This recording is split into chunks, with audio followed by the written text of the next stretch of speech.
Diaries of a Madman. By What Must I Do? Chapter 19. Affairs of the Heart. Not too long after getting back from dealing with the Naga, I noticed a few changes in Spike. Namely, that his attitude had shifted. Our time away from the peaceful and loving land of the ponies changed him. Probably for the worse, if I had to guess. I decided to have a chat with Twilight about that, since I really didn't want Spike's possible future with the ponies ruined by him turning aggressive. If there was anything I could do to change him back, I wanted to know about it. I found her watering a small garden on a balcony on the second story of the tree. As I approached, I said, "Twilight, have you noticed any difference in Spike's behavior?" She sighed. "Yes, I have. His time in the East has not done well for him. He spent more time there among violent beings than at any other point in his life, and you were only able to see him once a day to provide some manner of counterbalance." Some manner, indeed.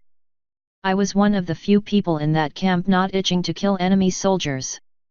Even most of their children wanted to help in the slaughter. And I can't imagine his forced diet change helped much either. Neither I nor Celestia ever imagined there would be so many carnivorous peoples in Africa. I know the cat people can eat some manner of plants, but they seem to prefer meat or fish. I suppose it should come as no surprise that Spike ended up finally getting a taste of meat, though we all worked so long to keep it from happening. And with that taste came growth.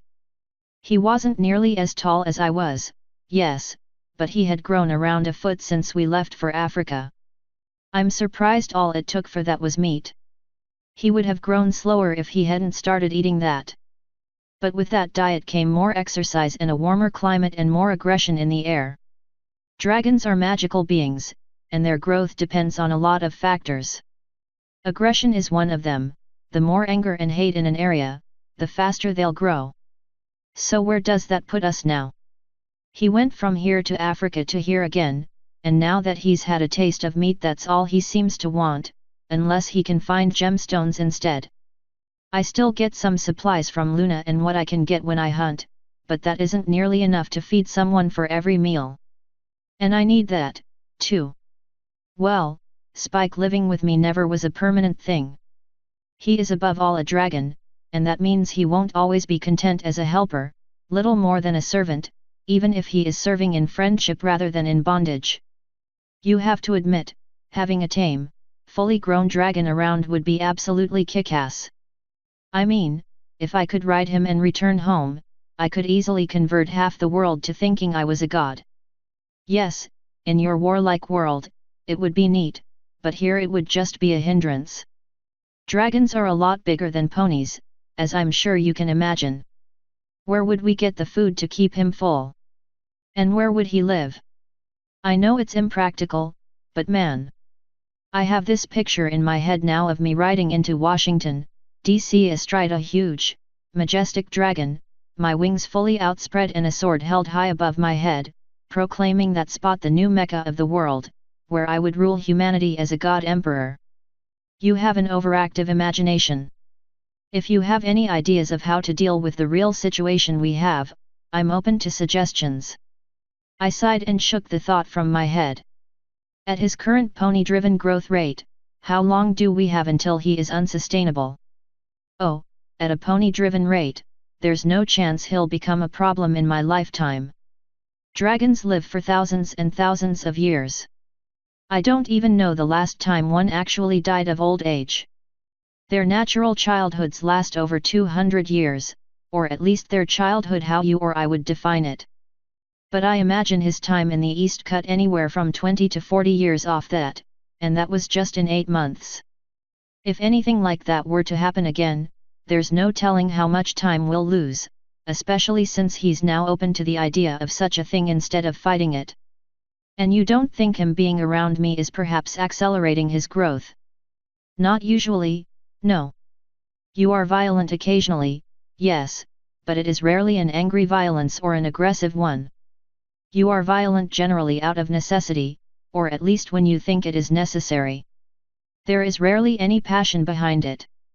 Trixie was just a competition. You did nothing but follow orders in Africa, and from all accounts I heard you hated most of what you had to do. You claim so often to be a terrible or violent person, but in all honesty, I think you might be one of the most moral ponies I've ever met, depending on how you look at it. I was tempted to point out the Naga thing, but since Pinkie Pie didn't want them to know, I didn't bother. It's kind of sad that you would think I'm better, morally, than any pony. Different, certainly, but I wouldn't consider myself better than anyone in any way, other than being the best on this world at being human. And I might be one of the better liars. You have a point, there. Though one of the best ways to lose a friend is to either lie or break their trust. I'm well aware of that, yes. But this isn't about me, as long as you're saying Spike isn't being negatively affected by me. I didn't say that. I said his growth wasn't being affected by you. Some of his mental changes, though. You're different, Nav. And you're more open to the idea of violence, even if you rarely actually do much of it. Celestia knows he can probably smell the blood on you when you come back from a hunt. It's hard to tell what effects you might be having on him. Well, shit. What should we do? Nothing, for now. Like it or not, you're one of the only male figures in his life.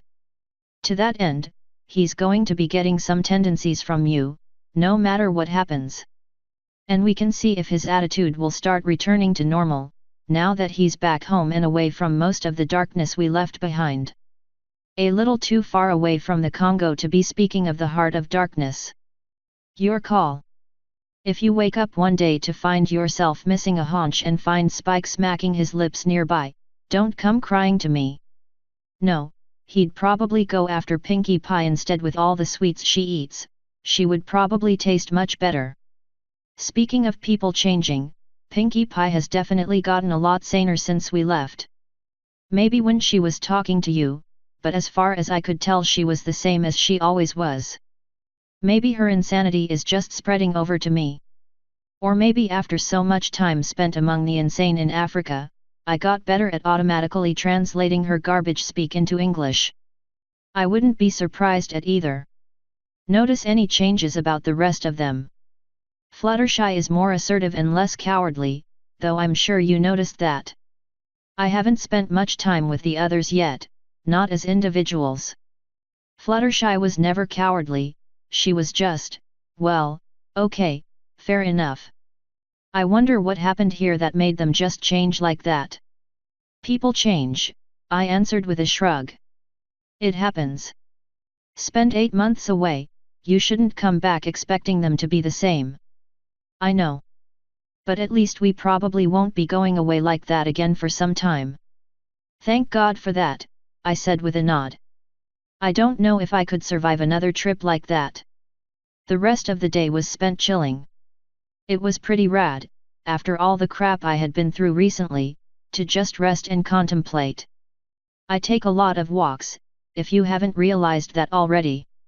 I have a lot of free time, since I don't really have much of a job other than assisting Twilight and anyone else that asks me for help. I had proven my use as an agent of sorts, I suppose, so Celestia was more than happy to make sure I never really went hungry. I didn't really like freeloading, but at the same time I knew without a cutie mark the first wouldn't really be accepted for anything more than odd jobs, which I did plenty of, if any of the ponies were ever brave enough to approach me about helping them.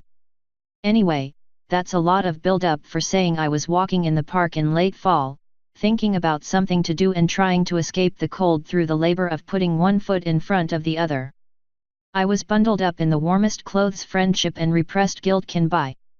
There was an early snowfall, brought in for an inane reason that only the weather ponies, led by Rainbow Dash, of course, could think of. Because of that, there are usually very few park goers or the like out enjoying it. I didn't get much of a chance to enjoy snow as a child, so you can understand that when I first realized this place got snowy I was overjoyed. Then I found out how much snow really sucks. It's fun if it lands and sticks for a few days and goes away. It's a lot less fun when it sticks for weeks and you have to constantly shovel it since your damn village doesn't believe in using magic for anything like that. But I digress yet again. I was walking through the snowy, cold park when I heard music in the distance. Sad, sad music.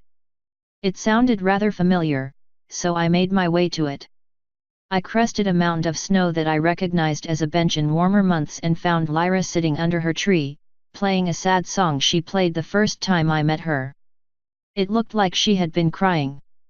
I walked over and cleared a small space out on the ground and joined her. She didn't look up until the last notes faded away. Normally when she sees me, she puts a smile on her face, but today she didn't seem to be able to manage it. Honestly, I don't know if it's me she liked or just my hands, but I've never brought it up. What's wrong? I asked. She sighed and let her instrument drop back down to its case. It's Bonbon, she finally said. I think she might love me so much more than I love her. I really care for her, but I don't know, Navarone. I think she might want marriage, but I'm not sure if I'm ready. I don't know what to do. I'm having a somewhat similar problem, Lyra, I answered. If you love her, though, you love her. That's really all there is to it. I know, but I don't know if I love her. She's always been there for me and it always seems like she's doing so much more for me than I'm doing for her. It doesn't seem fair, what she does for me. Especially when I give so little in return. If she is still doing things for you, then she's obviously getting something in return just from the simple act of helping. Now tell me, what do you know of love? She blinked, not expecting that question. It feels good, she said after a moment. You never want to leave the pony you're with. You hurt when they hurt.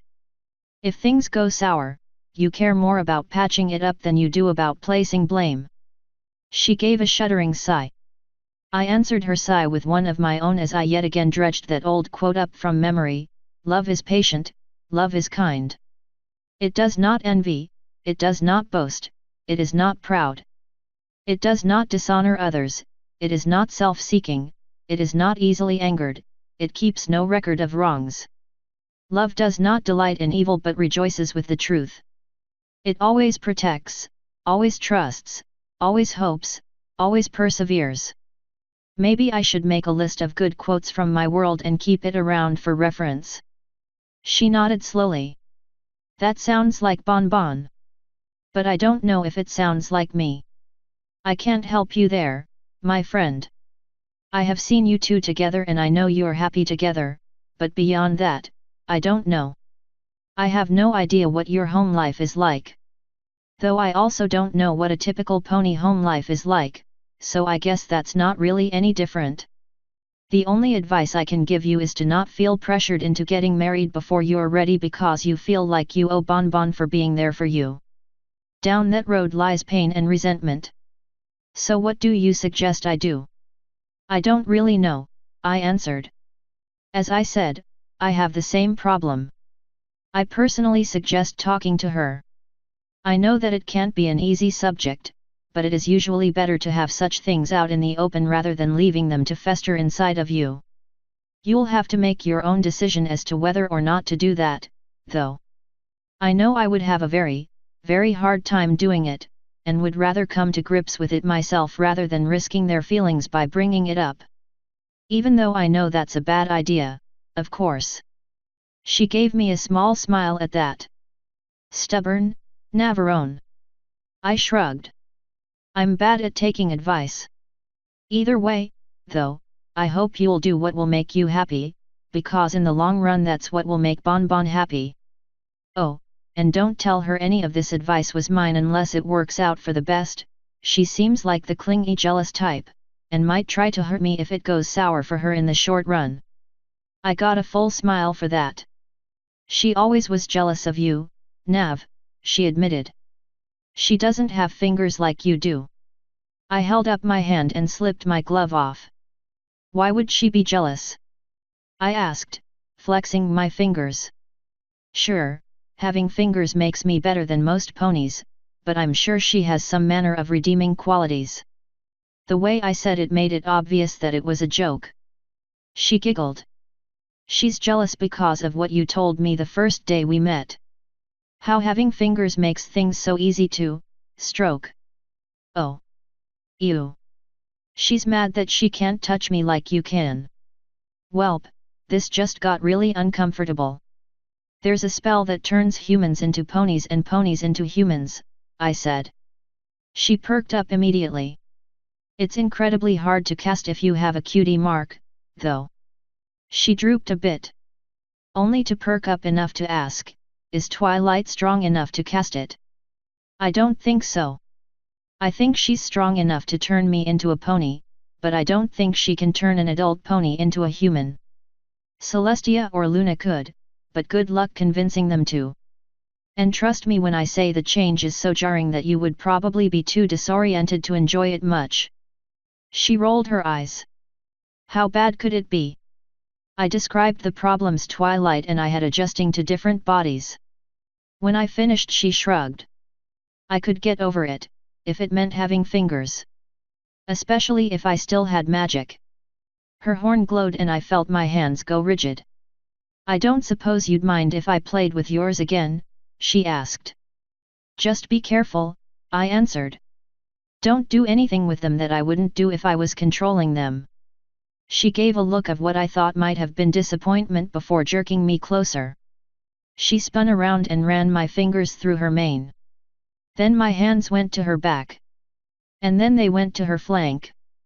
That's far enough, Lyra, I said before she could pull them anywhere else. She shuddered as my hands returned to my own control. I pulled them away from her and moved back to my patch of cleared grass. When I got settled back down, I saw she was looking at me. You said you didn't know much about my home life, she said. So I don't suppose you knew Bonbon is something of a voyeur. I really didn't like what she was implying.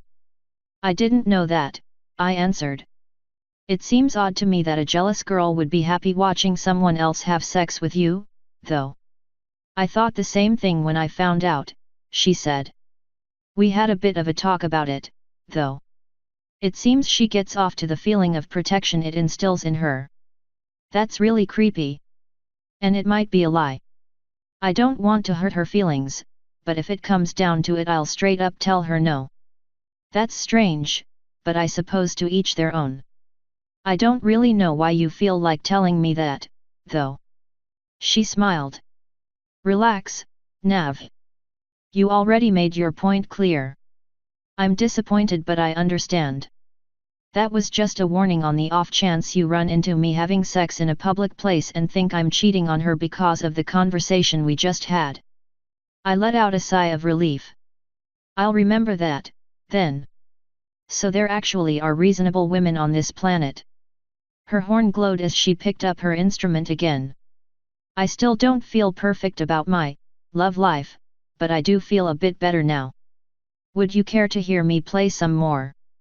I nodded, a smile back on my face. She began to caress the strings with her magic, the song she was playing a much happier contrast to the one I found her playing.